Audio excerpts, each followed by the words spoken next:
There's a huge inventory reduction sale going on right now at Carpets Unlimited and Crandall's Home Furnishings. Buy one and get the second furniture item 10% off. Third item 15% off. Fourth item 20% off. And at Carpets Unlimited Berber carpet $1.39 a square foot installed with pad. Saxony Stainmaster carpet $1.99 a square foot installed with pad. 18-inch ceramic tile starting 89 cents a square foot. Laminate 99 cents a square foot. Come in today for the best selection. Crandall's Home Furnishings and Carpets Unlimited in Owensboro. See store for details.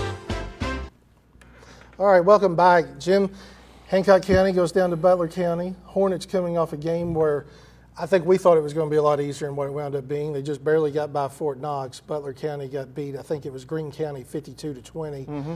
What do you see in this game as far as how these teams match up? Well, I think that it was a wake-up call, even in victory, for Hancock County last week. I think that having to score 2 touchdowns late to beat a team they scored 80 points on last year, that's what we were dealing with there. And so Hancock had to rally from behind, and I think that they will be much more focused in this game. And they may be focused for another reason. For whatever reason, Scott, Butler County seems to always play Hancock County pretty hard. They did last year in Hawesville. And I think that for whatever, we've talked about matchups 100 times on here, but sometimes certain teams match up with other teams better, and sometimes, as in the case of Hancock-Grayson the last 2 years, that's been a terrible matchup for the Hornets. So, I think that Hancock will be a lot like Catholic this week, very intense and very focused in this game. Yeah, I don't think there's any question Hancock will be more focused. Chris Morris said he tried to get his team last week to understand that Fort Knox was much better, but you know how it is. I mean, human nature is human nature. Absolutely. When you put 80 points on a team the year before, it's hard to really believe you're not going to roll over them. That's again. right. And I think they got caught in that, and I think that'll make them much tougher this week, and I'll be surprised if this is really a close game. I think Hancock will really come out strong. I agree with that. Really come out strong. Edmonson County going to Muhlenberg County. Muhlenberg County comes in 0-3, desperately needing something to happen good. Edmonson 2-1 and a pretty good 2-1. Mm-hmm. I mean, they're getting votes in the poll. Muhlenberg, are we in desperation mode for Muhlenberg? Well, I hope not, because I think that it would be tough to put desperation mode on this game. Edmonson is very good. Their only loss is to Monroe County on the road, 14-7, and Monroe County is number 3 in Class 2A. This is a very good Edmonson County team. We've talked about this a lot too, Scott. These smaller schools, it's cyclical. Well, Edmonson County is on an uptick. And this is going to be one major test for Muhlenberg County. It wouldn't matter where this game was played. The thing about Muhlenberg County that I keep going back to is turnovers. They're hurting themselves. They're getting off to slow starts. Yep. You put those two things together, and you're just constantly in a hole. Right. They've got to figure out those two things. I think they have the athletes to compete with Edmonson. Right. If they take care of the things that's in their control. Yeah. Efficiency and discipline right now are the two watchwords, or should be, for the Mustangs. Central Hardin going to Ohio County this week. Central Hardin, very good team. Ohio County coming off a tough loss to Daviess County. Mm-hmm.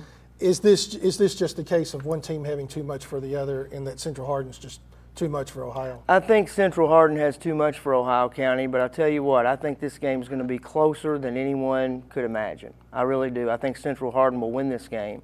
They're a good team. They're coached by our old buddy Mike Lawson, former Catholic coach. They know what they're doing at Central Hardin. They're coming off a really big emotional win. They beat Elizabethtown 28-26 last week, and they are very good to be able to do that, to beat E-Town like that.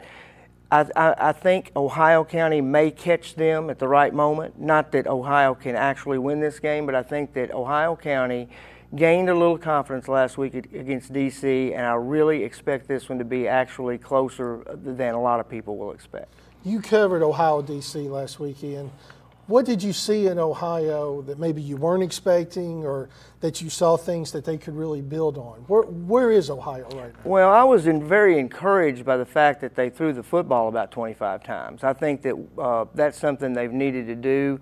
I know Coach Houston feels like he only now has the personnel to be able to do that, but I think that the fact that they're able to spread defenses out, it confused Daviess a couple of times. They got burned on a long touchdown pass.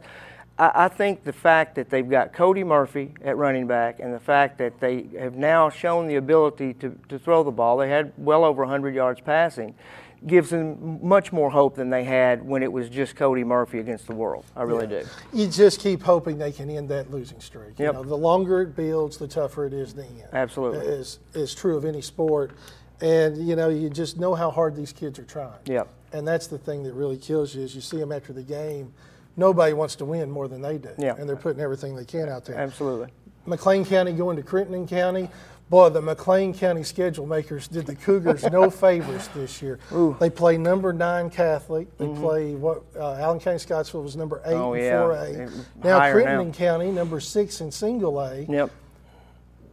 I mean, when you're building a program like McLean County's trying to build one, David McCammon, you know, it's definitely a rebuilding year. Oh, yeah. How do you approach something like this when you know you're going into every game a significant underdog? Yeah. Well, all you can do really, Scott, I think, is approach it from a day-to-day perspective in practice. That's where they're going to have to get better. You know, that it's not in some of these games they're going to show some flashes and all that stuff. But frankly, McLean County is going to lose most of their games this year, and it's that type of rebuilding with a first-year coach and a thin program right now. They're in a little bit of a down cycle, just a little bit. And you have to focus on what you can do to get better in practice, I think, and then do the best you can in the game. I mean, you know, you just got to play it one play at a time, as hard as you can, go as hard as you can, as efficient as you can. I mean, there's no really magic potion. You just have to go out there hoping that you're getting better each day in practice and then each week in the game. Can you really get much out of games, though, actual game learning in games that you're just completely outmanned? Well, that's a good question. I think that the thing that you can do is sometimes, as a coach, for instance, you can find out maybe a player that you didn't think could compete at this level against a very quality opponent might pick off a pass or something and run 20 yards with it. And then, you can learn a lot about your team anyway, I think, but it's tough to build momentum. Yeah. That's the issue we've got dealing with at Ohio, Muhlenberg to some extent, and certainly McLean this year, is they're trying to just do anything to get some momentum going. Apollo's off this week. They are coming off a 48-7 loss to Warren Central. They obviously had offensive issues that this week should help them out, and they're going to Catholic the following week. What has to be the focus for Apollo this week? Well, first of all, you were talking about schedule makers. The schedule makers at Apollo did the Eagles a favor here. Perfect open date. Yes. Perfect open date for the Eagles because Warren Central really took it to them. Took them to the woodshed, frankly, and I didn't think that game would be nearly that, not nearly, that margin, 41 points. So, obviously, they've got some things to work on. They got 2 weeks to do it. That's a good thing. Catholic game's huge for them, though. Absolutely. I mean, I think the Eagles, you always hate to say the proverbial must-win game. Yeah. That one's getting close for Apollo. I think just from a mental standpoint, nothing else. It's a big game for sure. All right, prediction time. And to be honest, I'm not sure any of these are real nail biters, but we'll see. Daviess County at Owensboro. I've got Owensboro. Owensboro. Catholic at South Spencer. Picking Catholic in a pretty competitive game. You think that one's going to be more competitive than I do? I think Catholic's at least a 2-touchdown win there, if not more. Hancock at Butler. I've got Hancock by a pretty good margin this year. I think Hancock rolls there. I think they come out ready. Edmonson at Muhlenberg. I've got Edmonson. Central Hardin at Ohio. I've got Central Hardin in a game, as I told you, that I think will be more competitive. You think Ohio will be there in that one. McLean County at Crittenden. Crittenden rolls in this one. I agree all the way around. I just think you just got some games where the talent level's a little bit too lopsided. Absolutely. In that deal. Well, we appreciate you watching as always. Jim has a feature on Ohio County quarterback Derek Griffin that will be in Friday's paper. All of our Football Friday coverage, game capsules, look at the big game between Daviess County and Owensboro. Could be a much more interesting game than I think some people believe.